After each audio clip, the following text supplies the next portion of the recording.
Hi, everyone, and welcome back to another episode.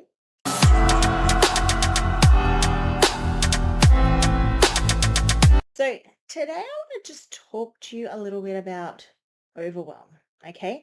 What is overwhelm? What is overwhelm for you? What is overwhelm for me? Now, I'm going to just be completely honest and say this is me. Often I bring you things to the podcast, which is things that I've been working through with my clients, and I kind of get inspiration from there, or I get inspiration from some of the messages that we get with people asking questions through our social media profiles, and also from the podcast and things like that.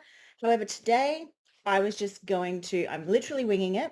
Normally I prepare my topic and I have some notes that I refer to kind of keep me on track.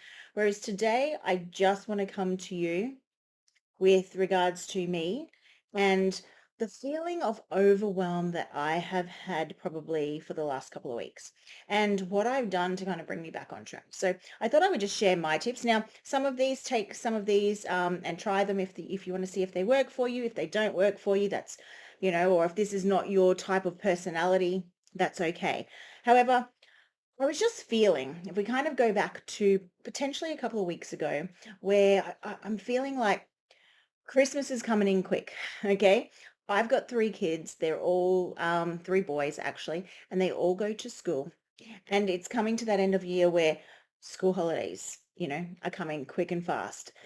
All the end of year celebrations for school. We've got the musical instruments, that they have at school, the end of year carols, the end of year, gifts for teachers, and everything is just kind of feeling like it's, it was getting a little bit like I was getting to the end of the day and there's not enough hours in the day and I felt like I wasn't kind of ticking off the boxes and things like that.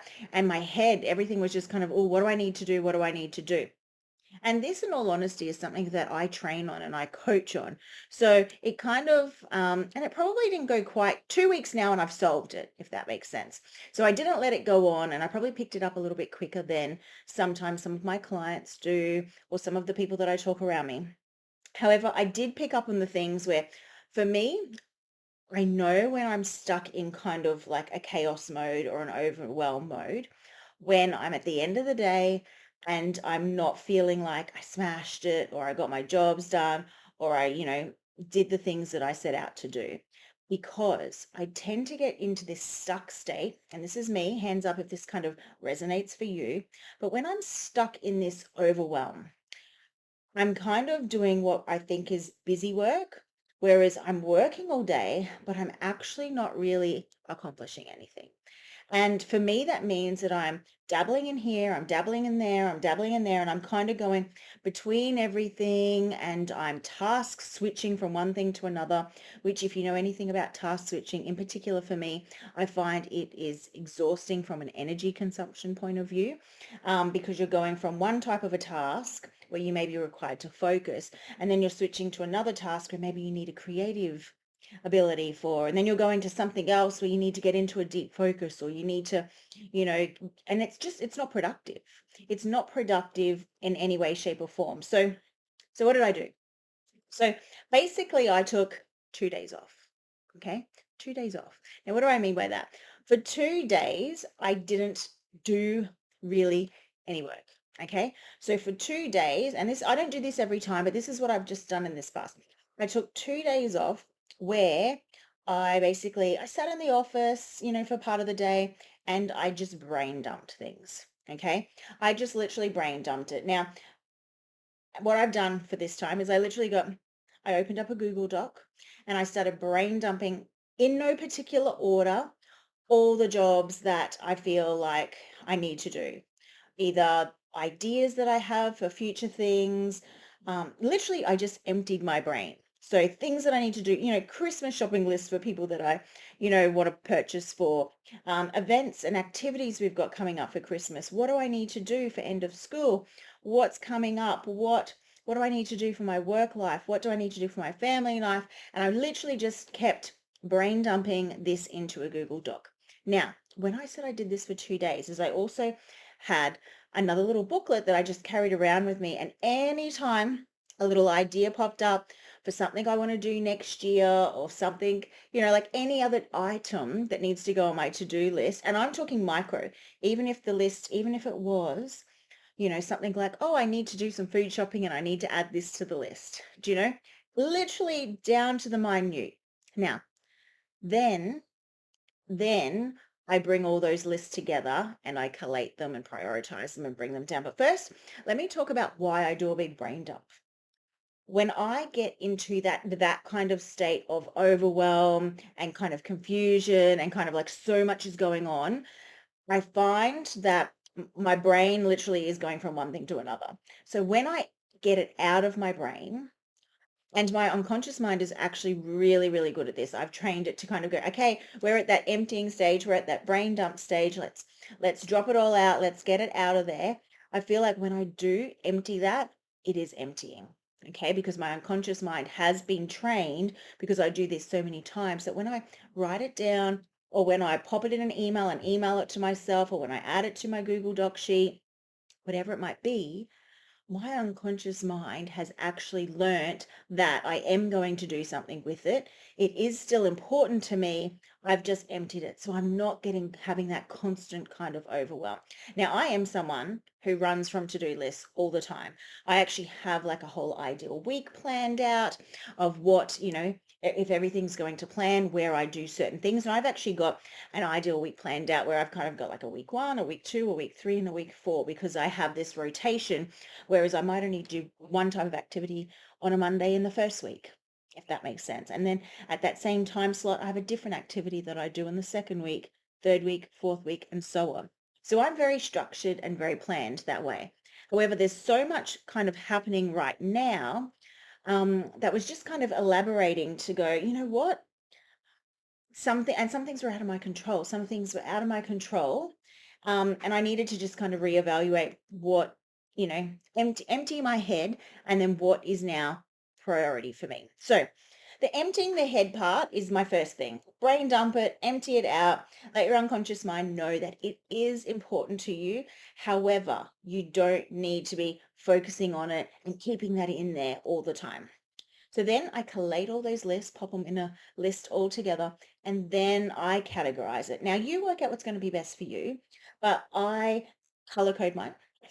I know some of you who know me will be like, we know.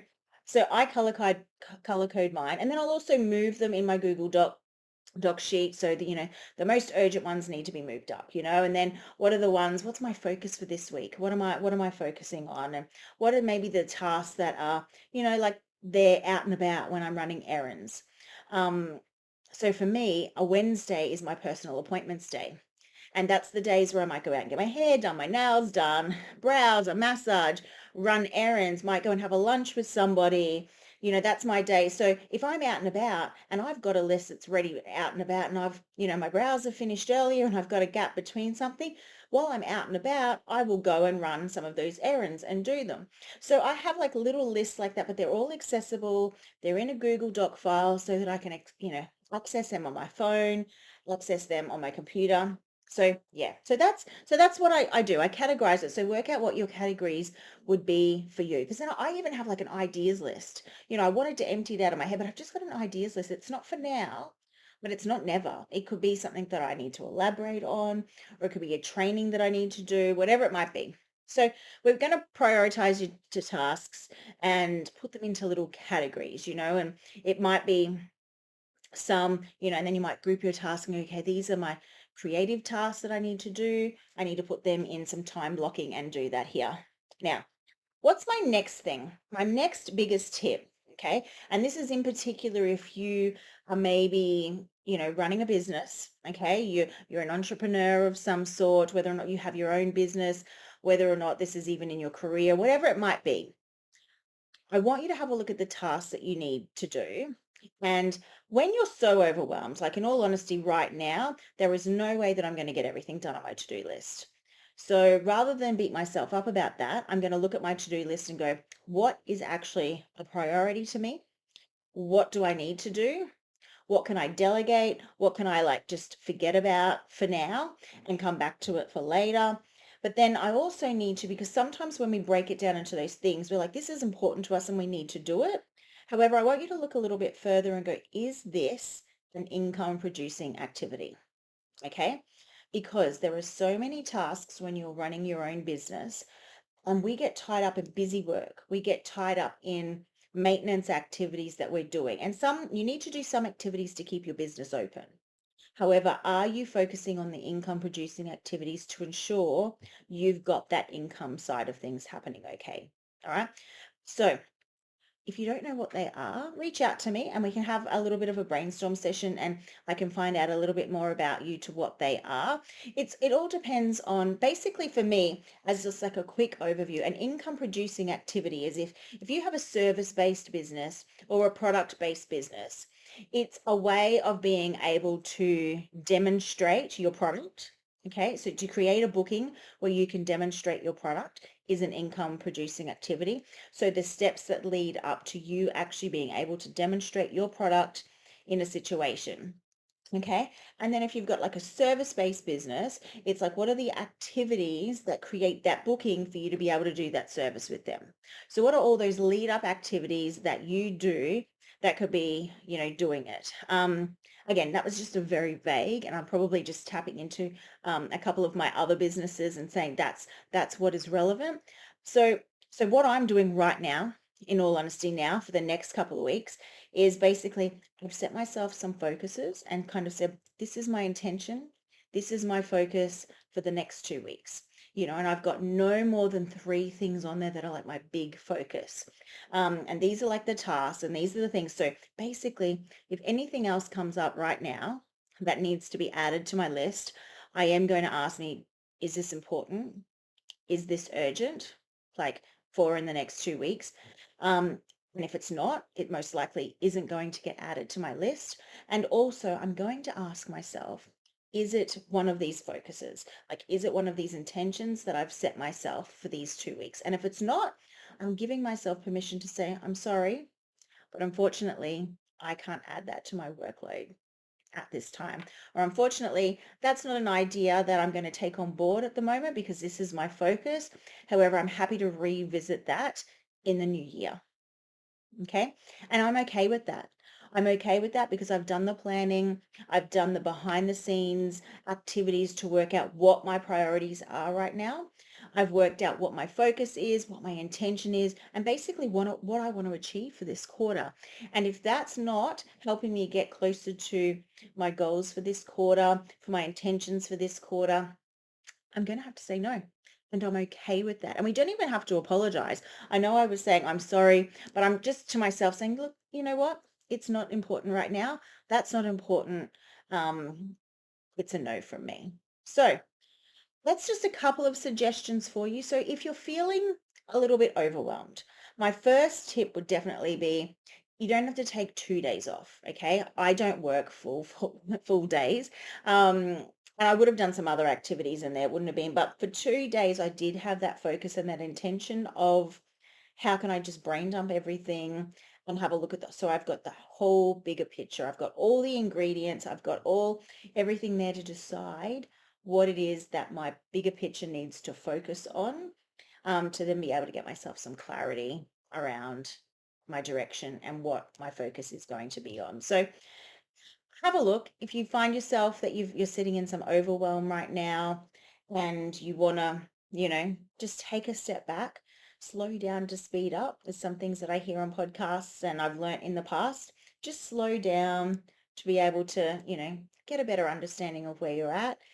Create a to-do list, prioritize it, break it into categories that are going to work with you.